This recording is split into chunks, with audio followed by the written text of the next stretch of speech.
이제 붙잡힘을 아시고 세례 요한이 외쳤던 같은 말을 같은 음성으로 회개하라, 천국이 가까이 왔다, 이 선포를 하기 시작하면서 세례 요한의 때와 같이 예수님의 그 말에 능력이 임해서 그 말이 전파되는 곳에 사람들의 회개가 있었고, 세례 요한 때와 같이 사람들이 예수님에게로 몰려오기 시작했습니다. 그런데 예수님께서는 그 오신 모든 사람들을, 그 안에 있는 병자들과 마음에 그 어려움을 갖고 있는 사람들을 치유해 주셨다고 성경에 적혀 있습니다. 그랬더니 더 많은 사람들이, 더 많은 지역에서 세례 요한의 때보다 더 많은 사람들이 예수님에게 몰려오기 시작했습니다. 이렇게 사람들이 몰려왔을 때 여러분, 예수님은 어떤 생각을 하셨을까? 사람들이 많이 오는 것을 예수님은 보시고, 오늘 성경에 보면, 오늘 성경 마태복음 5장 1절에 보면은 예수님께서 그 무리를 보시고라고 했습니다. 사람들이 많이 오는 것을 예수님께서는 보시고, 그리고 산에 올라갔다. 가버나움의 그 갈릴리 바다 옆에 있는 산이라는 것은 우리가 생각하는 산보다는 아마 언덕에 가까울 것이라고 생각합니다. 그곳에 올라가셨다라고 성경에 적혀져 있습니다.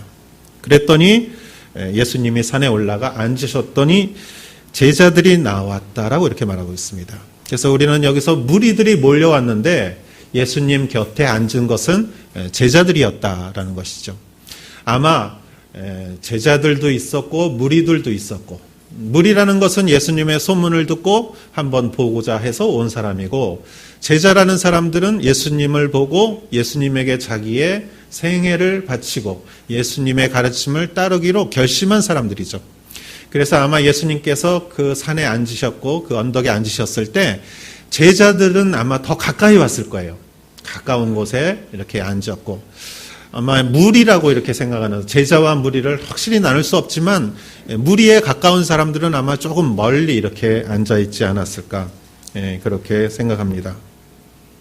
그리고 예수님께서는 참 지혜로우신 것이, 많은 사람들이 왔을 때 예수님은 이렇게 앉으셨더니 사람들이 자연스럽게 가까이 왔을 때 예수님은 거기서 가르침을 시작하십니다. 티칭을 시작하십니다. 그래서 지난주에 말씀드렸다시피 이 가르침이라는 것은 상대방을 성장시키고 성숙시키는 것이죠.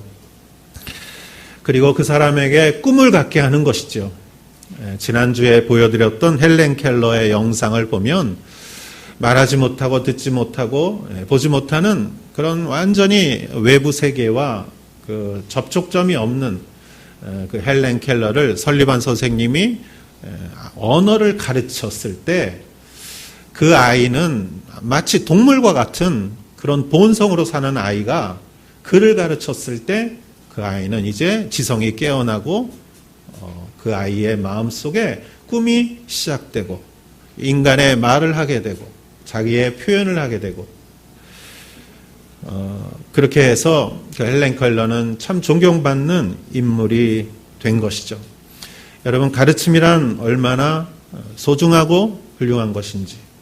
교회는 가르치는 곳이고, 오늘의 교회는 가르치든지 배우든지 항상 하용조 목사님께서 말씀하셨듯이, 그래서 1:1 지도자반이 어제 일본어로 시작됐고 오늘 한국어로 이렇게 시작이 됩니다. 많은 분들이 오셨고, 가르침의 두려움, 가르치는 것에 대한 두려움을 조금씩 이렇게 벗어날 수 있었습니다. 가르침이란 사람을 성숙시키는 것이고, 특별히 예수님의 가르침이란 우리의 인생의 길을 보여주는 것이죠. 우리가 왜 태어났고 어떻게 살아야 되고 우리가 가는 종착점이 어디인지 이 세상에서는 알려줄 수가 없지요. 인간의 지혜로 그 질문에 대답을 하는 것이 철학이라면, 하나님의 지혜로 그 대답을 하는 것은 저는 신앙이라고 믿습니다.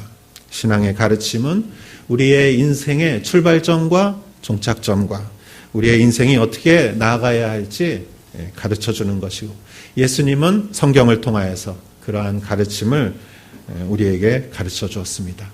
그래서 예수님께서 시작된 이 산에 올라가서 가르치기 시작한 그 말씀을 우리는 산상수훈이라고 하고, 그 산상수훈의 앞부분은 팔복으로 시작됩니다.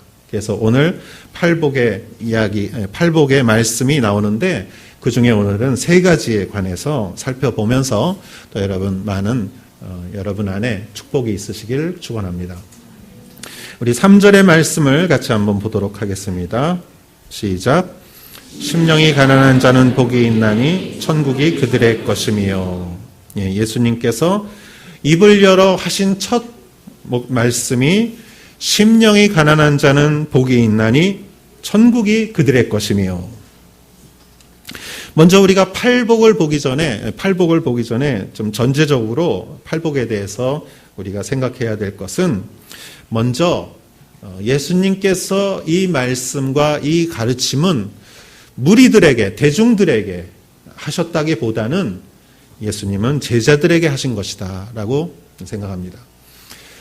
무리들도 듣고 대중들도 듣고 많은 사람들이 듣지만, 예수님께서 정말 중점을 두고 하시는 말씀을 향하는 것은 예수님을 따르고자 하는 그 제자들에게 예수님은 말씀하셨다.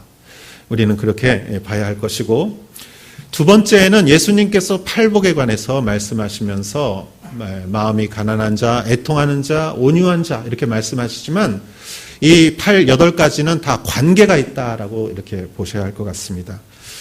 이 모든 것이 다 관계가 있어서, 예를 들어서 마음이 가난한 사람 안에 애통하는 마음이 있는 것이고, 애통할 줄 아는 사람 안에 온유한 마음이 있는 것이고, 우리가 이렇게 관계성에서 보아야 한다고 생각합니다. 그럼 첫 번째, 마음이 가난한 자는 복이 있나니 천국이 그들의 것입니다. 이렇게 말씀하셨을 때, 마음이 가난하다는 것은 무엇일까? 네, 묵상을 해봤습니다. 마음이 가난하다. 가난하다는 것은 여러분 한마디로 말하면 결핍되어 있다는 것이죠. 무엇인가 있어야 하는데 없는 것이죠. 필요한 것이 없는 것, 부족한 것.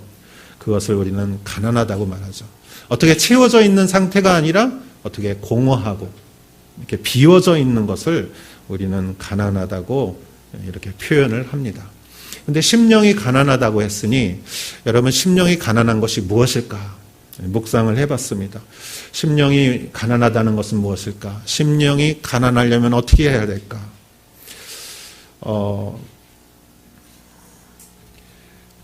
우리는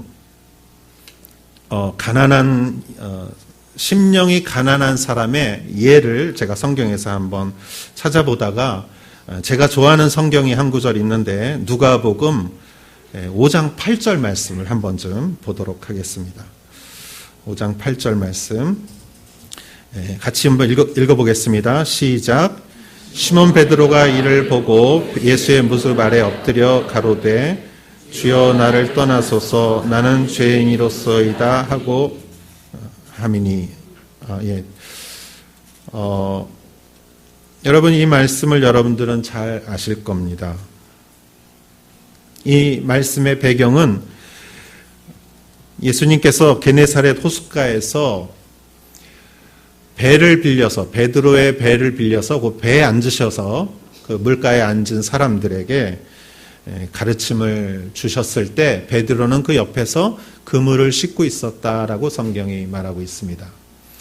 여러분도 아시다시피 베드로는 그날 고기를 거의 잡지 못하고, 이제 밤새도록 그물을 내렸지만 고기를 잡지 못하고, 이제 아침이 돼서 그물을 씻고 있는 그런 때지요. 옛날에는 그물이라는 것이 이 투명한 그물이 없었겠죠. 지금이야 얼마든지 투명한 그물이 있어서 낮에도 잘 보이지 않겠지만, 그 당시에는 투명한 그물이 없었고, 낮에 그물을 내리면 아무리 물고기라도 그물이 다 보이면 도망가겠죠. 그러니까 옛날에는 다 밤에 물고기를 잡았습니다.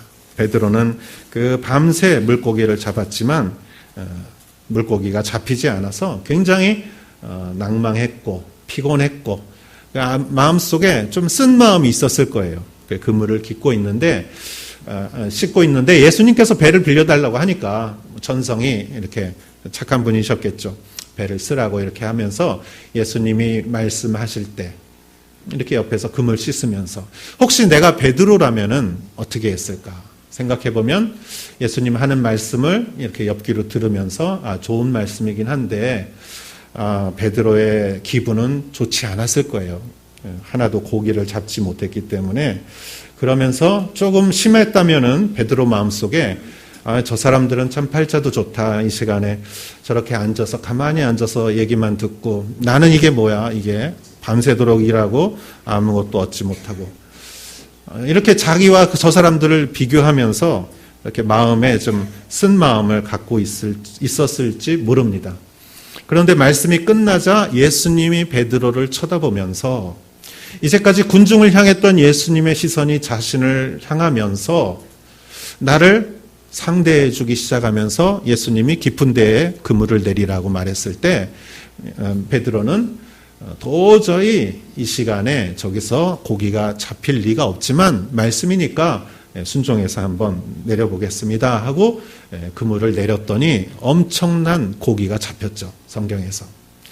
그랬으면 베드로는 아마 이 사람하고 동업하면은 잘 되겠다. 이렇게 생각할 수도 있었겠는데 오늘 성경에 읽은 것 같이 베드로는 무릎을 꿇고 주님 나는 죄인입니다. 나에게 떠나십시오. 이렇게 말을 했다는 것이죠.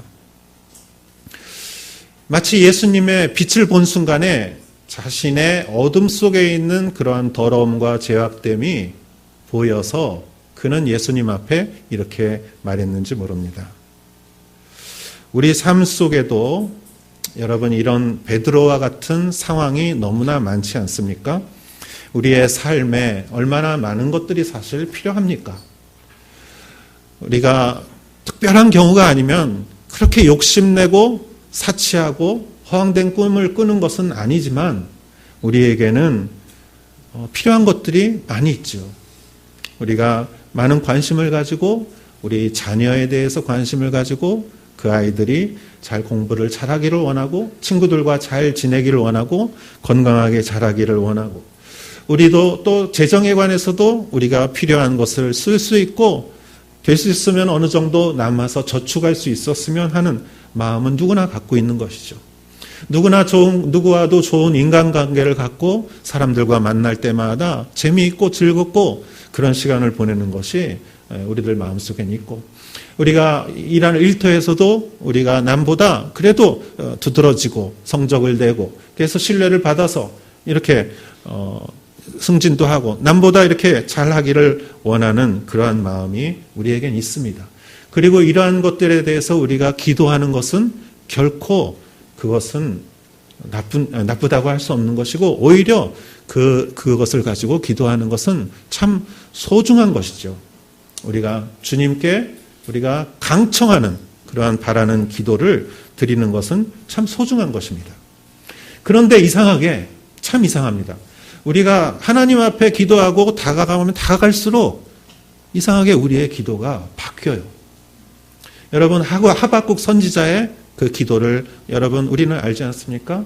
무화과 나뭇잎이 마르고 포도에 열매가 없고 포도 열매가 없고 외양간에 그 양떼가 없고 또 논밭에 소출이 없고 그러면 얼마나 불안하죠? 그런데 하박국 예언자는 그러나 난 여호와로 즐거워하리. 저는 젊은 시절에 이 찬양 재밌게 불렀어요. 무화과 나뭇잎이 마르고 근데 가사를 가만히 생각해 보니까 이게 즐겁게 부를 찬송이 아니에요. 이게 이 타령으로 불러야 될 찬송이에요. 그런데 하박국 예언자는 나는 여호와로 인해 즐거워하리. 하나님께서 내 발을 사슴과 같이 하사 나를 높은 곳으로 높은 산으로 올리게 하시니 나는 여호와로 즐거워하리. 구약의 어떤 예언자는 그리 아니하실지라도 하나님이 나를 구해 주시겠지. 그러나 그리 아니하실지라도 나는 하나님을 배반하지 않겠습니다. 우리가 기도가 깊어지고 하나님께 다가가면 다가갈수록 우리의 기도가 처음에는 우리의 필요를 간구하는 기도였는데 가다 보면 이렇게 생각해 보면은 주님 한 분만으로 나는 만족해. 기도가 바뀌어요. 주님 한 분만으로 나는 만족해. 정말 그렇습니까? 주님 한 분만으로. 주님이 한 분만 있으면 나는 세상에 어떤 것도. 여러분 이 베드로를 한번 보세요. 고기가 안 잡혔어요. 막 신경질이 났어요. 근데 고기가 잡혔어요. 그리고 예수님을 봤어요. 저분만 있으면 내가 살 것 같아요. 저 사람만 있으면 내가 아무것도 없어도 살 수 있을 것 같아요. 고기에 집착했던 자기가 부끄러워지기 시작한 거죠. 물론 좋죠. 많이 잡아서. 그렇지만 그거 없어도 나는 살 수 있었는데 내가 왜 그것으로 인하여 이렇게 마음을 상했었던지. 주님만 있으면 내가 천국인데 마음이 가난한 자는 여러분 하나님을 만난 자예요. 하나님을 만나니까 하나님이 다 흡수해 버리셨어요. 그 안에 하나님만 있으면 살 수 있을 것 같은 사람으로 만든 거예요. 그러니까 다 마음이 가난해진 거예요. 그런데 하나님을 이렇게 모시니까 거기에 천국이 있는 것이죠. 우리의 삶의 궁극적인 목적. 천국을 얻은 자는 있어도 주를 위해 있고 없어도 주를 위해 없고 내가 살아도 주를 위해 살고 내가 죽어도 주를 위해 살고 내가 일이 잘 돼도 주를 위해서 내가 일이 잘 되고 내가 힘들어도 주를 위해서 일이 잘 되고 일이 어렵고 고생을 하고. 저에게는 한번 경제적 위기가 있었습니다. 제가 목회자로서 사역하는데 경제적으로 너무 어려웠어요. 그래서 제가 거기를 떠나려고 그랬어요. 근데 아내와 얘기하면서 기도하니까 아니에요. 하나님이 여기래요. 그래서 저도 그때 잘 몰랐는데 기도했어요. 구워 먹든지 삶아 먹든지 주님이 마음대로 하세요. 여기 있겠습니다. 주님만으로 만족하겠습니다. 하나님께서는 그 어려운 시기를 지나게 하시고 저에게 또 경제적으로 필요한 부분을 채워주셨고 주님 안에 있는 그 천국을 바라보면서 그 자리에 머물렀을 때 하나님께서는 또 일본 선교를 할 수 있는 좋은 길로 저를 인도해 주셨습니다. 하나님을 믿는 자, 하나님을 그 마음속에 둔 자는 마음이 가난한 것이에요. 팔복의 첫 번째 기본은 마음이 가난한 자예요. 그러나 마음이 가난하지만 그 안에는 천국이 있습니다. 영원히 변하지 않는 하나님의 나라가 여러분 가운데 있는 것을 축원합니다. 두 번째 우리 4절을 한번 읽어보겠습니다. 시작. 애통하는 자는 복이 있나니 그들이 애통하는 자는 복이 있나니 저희가 위로를 받을 것이며. 애통한다. 여러분 우리가 여러 가지 이유로 사실 인생에는 애통하는 때가 있지요. 그렇지만 여기서 말하는 애통함이란 마음이 가난하기 때문에 하나님 안에서 가난한 마음이 있기 때문에 애통하는 것이죠. 바울이란 사람이 성경에 나옵니다. 그 사람은 성경의 거의 신약 성경의 반을 기록한 사람이고 초대교회를 그 당시에 지중해 주변에 초대교회를 세운 사람이고 정말 하나님의 큰 위대한 종이었죠. 그러나 그 사람 마음 가운데는 참 큰 애통함이 있었는데 오늘 성경 로마서 7장 21절에서 25절까지 조금 길지만 같이 한번 읽어보도록 하겠습니다. 로마서 7장 21절에서 25절. 자, 같이 읽겠습니다. 시작. 그러므로 내가 한 법을 깨달았노니 곧 선을 행하기 원하는 나에게 악이 함께 있는 것이로다. 내 속사람으로는 하나님의 법을 즐거워하되 내 지체 속에서 한 다른 법이 내 마음의 법과 싸워 내 지체 속에 있는 죄의 법으로 나를 사로잡는 것을 보도다. 오호라, 나는 곤고한 사람이로다. 이 사망의 몸에서 누가 나를 건져내랴. 우리 주 예수 그리스도로 말미암아 하나님께 감사리로다. 그런즉 내 자신이 마음으로는 하나님의 법을, 육신으로는 죄의 법을 섬기노라. 아멘.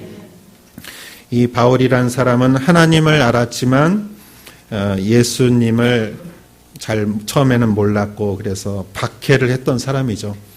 자기의 의에 인해서, 자기의 의로 채워진 사람이었습니다. 그러나 예수님을 만났을 때 바울아 바울아, 사울아 사울아, 네가 왜 나를 박해하느냐. 당신은 누구십니까? 나는 네가 박해하는 예수다. 이렇게 바울이 예수님을 만났을 때 그는 그 마음 안에 있는 자신의 의가 얼마나 위험하고 무서운 것인지 깨달은 것이죠. 21절에 그가 내가 한 법을 깨달았노니 선을 행하기 원하는 나에게 악이 함께 있는 것이로다. 내 의지로는 선을 하고자 하는데 내 안에 뿌리 박혀 있는 악의 본성이 있는데 그거를 나는 무시하고 별 대수롭지 않게 생각했는데 그것이 얼마나 강하게 내 마음속에 뿌리 박혀 있는 그러한 내 속성인지. 22절에 내 속사람으로는 하나님의 법을 즐거워하되, 내가 하나님의 법을 즐거워하고 하나님이 원하시는 것을 하고 싶고 내 원은 있는데 23절에 내 지체 속에서 다른 한 법이, 내 안에 있는 그 악이, 그 법이 내 마음의 법과 내 선과 싸워서 내 악과 내 선이 싸워 내 지체 속에 있는 죄의 법으로 나를 사로잡는 것을 보도다. 도저히 내 의지로 인한 내 안에 있는 선이 내 본성 안에 뿌리 박혀 있는 악을 이길 수 없다는 항복 선언을 한 것이죠. 바울은 이 항복 선언을 한 것이죠. 이것은 그의 사실은 지혜였습니다. 그리고 그는 이렇게 외칩니다. 24절에 오호라, 나는 곤고한 사람이다. 이 사망의 몸에서 누가 나를 건져내랴. 다윗이 나는 태어날 때부터 어머니 뱃속에서 나는 죄를 가졌다는 것과 같이 나는 곤고한 사람이다. 이 내 안에 있는 이 죄성을 누가 나를 구원하랴. 그러면서 그는 가장 절망적인 언어를 말하면서 곧바로 예수 그리스도, 우리 주 예수 그리스도로 말미암아 하나님께 감사리로다. 그런즉 내 자신이 마음으로는 하나님의 법을, 육신으로는 죄의 법을 섬기노라. 그렇기 때문에 예수 그리스도가 아니면, 십자가에서 나를 용서하시고 보혈의 피를 흘려주신 예수 그리스도가 아니면 내 본성에 있는 죄와 내 의지가 싸워서 결코 이길 수 없는 자다. 바울은 이렇게 말을 했죠. 그러면서 자기에 관해서 애통을 했죠. 하나님을 만난 사람, 예수 그리스도를 통해서 바울은 정말 하나님을 만나고 그 은혜와 사랑을 만났을 때 자기가 얼마나 죄의 본성을 갖고 있는 사람인지 그냥 그는 손을 들어버리고 말았습니다. 그리고 나니까 그가 이제 눈을 들어보니까 자기의 애통함을 똑같이 갖고 있는 많은 사람들이 눈에 들어오기 시작한 것이에요. 그래서 아직 구원받지 못한 사람들, 예수님을 알지 못하는 사람들, 그런 사람들에 대한 그런 간절한 마음이 그를 세계 전도 여행을 가도록 했죠. 바울도 사람인데 편하게 살고 싶고 힘든 거 하기 싫고 남에게 오해받기 싫고 싫은 소리 듣기 싫죠. 그러나 그 안에 있는 그 애통함이 그를 선교의 장소로 불러들인 것이죠. 오늘 여러분 매일 스치는 사람들, 그들은 모두 주가 필요해. 제가 이 찬양 꼭 좀 넣어달라고 그래서 우리 찬양팀이 오늘 찬양을 했어요. 그들은 모두 주가 필요해. 우리 주변에 스치는 많은 사람들, 주님을 모르는 사람들, 어린아이부터 어른까지, 아니면 이제 살 시간이 그렇게 많이 남지 않으신 그런 어르신들에게도 그 영혼의 구원에 대한 애통하는 마음이 가난한, 하나님을 아는 가난한 마음 속에 솟아나는 것이죠. 제가 1997년부터 2000년 동안 제가 사역했던 마츠야마의 어라이언스 교회라고 있었습니다.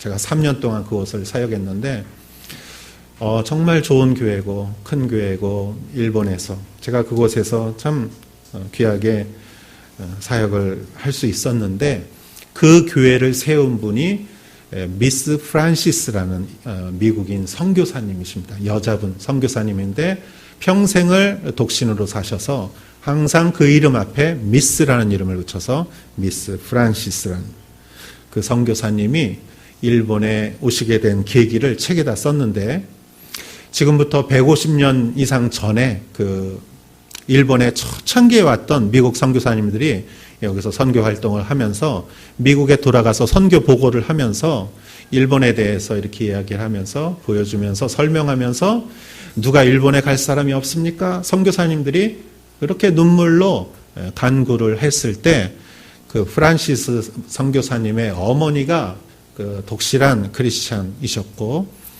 거기서 그 말씀을 듣고 밤마다 기도하면서 울면서 기도했답니다. 하나님, 일본에 선교사로 갈 사람들을 보내주십시오 하면서 애통하며 눈물로 매일 어머니가 기도할 때 그 어린 프란시스 선교사님이 어린 아이였는데 엄마의 눈물을 닦아주면서 엄마 내가 갈 테니까 울지 마 그랬대요.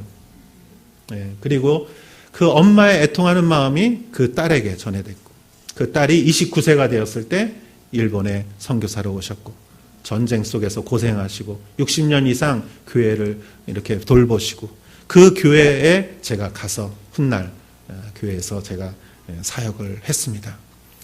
여러분, 구원이 있는 곳에는 그 뒤에 많은 사람들의 사실은 애통함과 눈물과 기도가 있는 것이에요. 여러분, 이 오사카 온누리 교회에도 이 교회 뒤에 우리가 알지 못하는 수많은 사람들의 눈물과 기도가 있는 것을 우리는 잊어서는 안 돼요. 왜냐하면 우리가 이렇게 예배드리고 이렇게 은혜를 같이 누릴 수 있는 이 이면에는 반드시 영광 뒤에는 십자가가 있는 것이에요. 여러분, 제가 몇 번 말씀드렸지만 오사카 온누리 교회 우에훈마치에 있을 때 한번 리폼을 했을 때 그 리폼을 했던 비용이 굉장히 많이 들었습니다. 근데 그 비용을 누가 줬냐면은 어떤 아버지가 그 아들의 교통사고로 그 받은 보험금을 그 아버지가 이 아들을 위해서 쓸 곳이 어딘가 하면서 헌금을 하셨어요.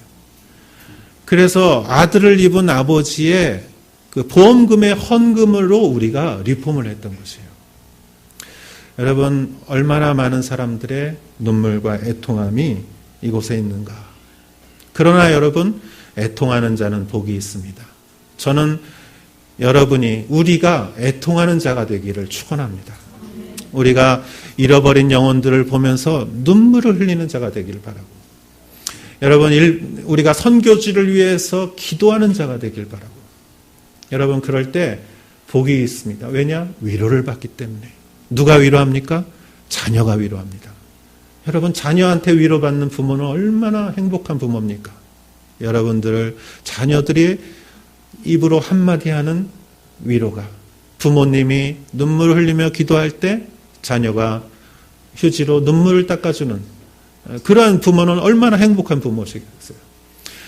선교지를 위해서 내가 눈물로 기도했을 때, 자녀가 그곳에 선교사로 헌신해서 갔을 때 얼마나 행복한 부모겠습니까? 여러분, 또 우리는 하나님께서 우리를 위로해 주실 줄 믿습니다. 잃어버린 영혼을 위하여 우리가 눈물 흘리고 때로는 오해도 받고 손해도 보고 그렇지만 그런 자에게 복이 있느니라.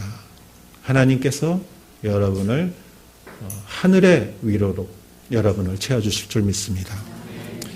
세 번째, 우리 같이 성경 말씀 5절을 한번 읽어보도록 하겠습니다.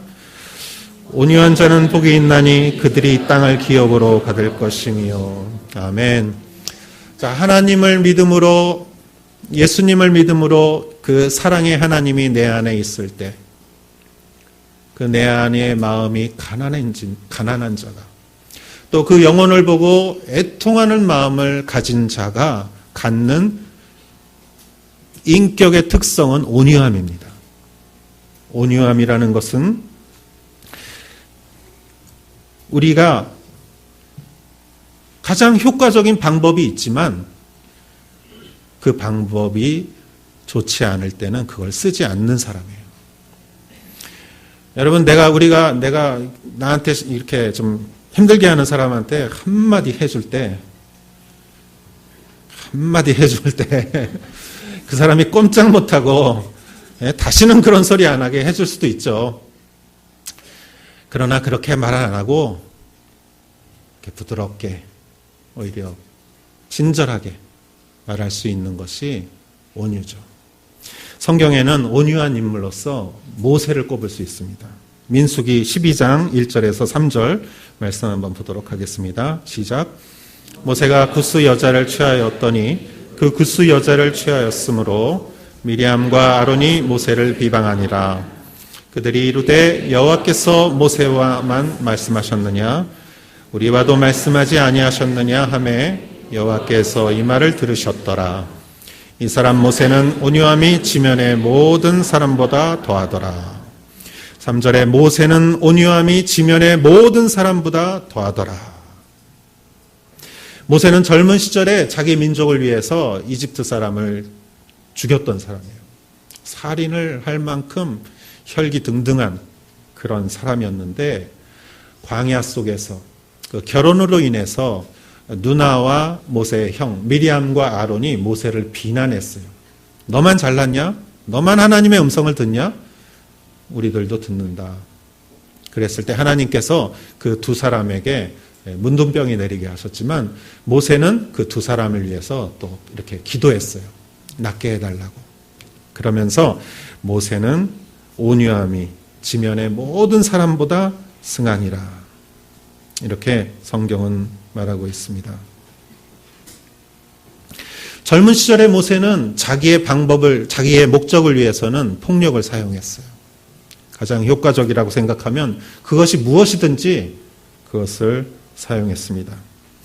그러나 그가 하나님과 대면하며 하나님과 만나며 가난한 마음을 갖고 백성들에 대한 온유한 마음, 애통하는 마음을 가졌을 때 그의 마음 속에는 온유한 성품이 이렇게 하나님의 닮은, 예수님과 닮은 온유한 성품이 자리 잡기 시작했습니다. 어저께 말씀을 준비하면서 제 중학교 시절이 생각났습니다. 여러분, 제가 중학교 시절에는 그렇게 프로야구도 없었고 큰 오락도 없었지만 인기 있었던 게 고교 야구가 인기 있었어요. 그래서 청룡기, 대통령배, 백호기 이런 야구 동대문 운동장에서 했습니다. 제가 그때 야구를 가끔 보러 갔어요. 중학교 때. 그런데 중학생이었으니까 키가 작았죠. 근데 그때 표를 사는데 이렇게 줄을 이렇게 섰다가 아저씨들이 막 밀고 해가지고 막 줄을 막 새치기 하고 막 그래서 또 줄 쓴 사람들은 또 줄 안 뺏기려고 그 입장하는 표 파는 데 앞에서 막 이렇게 혼란스러웠어요. 정말 압사 사고가 날 수도 있는 그런 상황이었습니다. 그런데 저 옆에 있는 어떤 경찰분이 메가폰을 들고 뭐라고 하는지 저는 지금도 그 목소리가 생생하게 기억이 나요. 당시에 여러분 70년대 유신 시대에 경찰 아저씨들이 몽둥이 들고 이렇게 막 때리고 하던 시절인데, 그런데 그분은 몽둥이 대신 메가폰을 들고 이렇게 말했습니다. 여러분 질서를 지키십시오. 대한민국은 문화민족입니다. 그러니까 주변 사람들이 다 웃어요. 저 사람 저렇게 해서 말 듣겠냐는 거예요. 아니 자다가 봉창 두드릴 소리지 몽둥이 들고 패도 줄 쓸까 말까 하는데 그게 무슨 말이야. 이렇게 말했어요. 여러분 대한민국 국민은 문화국민입니다.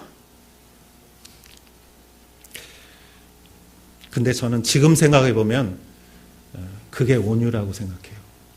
왜냐? 그때 누가 몽둥이 들고 두드렸으면 그 순간뿐이었을 거예요. 그러나 수십 년이 지난 지금도 30년, 40년이 지난 지금도 제 머릿속에는 그 경찰관 아저씨의 목소리가 지금도 제 머릿속에 맴돌고 있어요. 대한민국은 문화국민입니다. 줄 서십시오. 그 이후로 나라가 많이 안정되고 사회가 많이 안정되고 이러한 것들은 다 온유함 속에서 곧바로 효과가 있진 않지만 그 온유함으로 참고 기다리고 그 사람의 인격을 인정하면서 외쳤던 이러한 사람들의 그러한 목소리가 있었기 때문이 아닌가, 저는 그렇게 믿습니다. 일본의 역사 가운데 크리스찬은 아니지만 일본의 세 장수가 있죠. 오다 노부나가, 히데요시, 도요토미 히데요시, 도쿠가와 이에야스. 여러분 잘 아시죠? 새가 울도록 하는데 오다 노부나가는 안 울면 죽인다고, 히데요시는 수완이 좋아서 울게 만들겠다고 하는 거고, 이에야스는 울 때까지 기다린다고 그랬죠. 결국은 일본을 통일하고 일본을 전국시대에서 평화시대로 만든 사람은 도쿠가와 이에야스였습니다. 도요토미 히데요시는 굉장히 사치한 걸 좋아하고 뽐내는 걸 좋아했지만 이에야스는 굉장히 검소한 사람이었다고 들었습니다. 자기가 이렇게 밥을 먹어도 이렇게 조촐하게 먹어도 그것이 맛있다고 여기면 그것이 맛있는 것이다. 사람을 다스릴 때 돈으로 다스릴 수는 없다. 당신을 좋아하게 만들라. 신뢰하라. 좋아하게 만들라. 그러면서 결국은 그 온유함이 일본을 통일했다고 믿습니다. 예수님은 자신을 배신하는 유다도 발을 씻기시고 그에게도 떡을 주셨습니다. 온유함이란 하나님을 알고 마음에 애통하는 마음을 가진 사람이 갖는 그러한 인격의 특성이라고 믿습니다. 그러한 사람은 땅을 기업으로 얻는다고 그랬습니다. 그래서 우리가 실제적으로 이 부동산을 얻는다는 의미도 있겠지만 어떤 지위를 얻는다, 우리가 이렇게 볼 수도 있습니다. 왜냐하면 온유한 사람에게는 많은 사람들이 그 사람을 신뢰하고 그 사람을 따르기 때문이죠. 그리고 많은 사람들의 신뢰와 많은 사람들의 성원이 있으면 그 사람이 어떤 리더가 될 수 있고 모든 중요한 일을 이렇게 맡아서 할 수 있는 것이죠. 온유함 속에. 저는 여러분들이 온유함으로 인해서 이 땅에 정말 많은 땅을 기업으로 얻는 여러분 되시기를 축원합니다.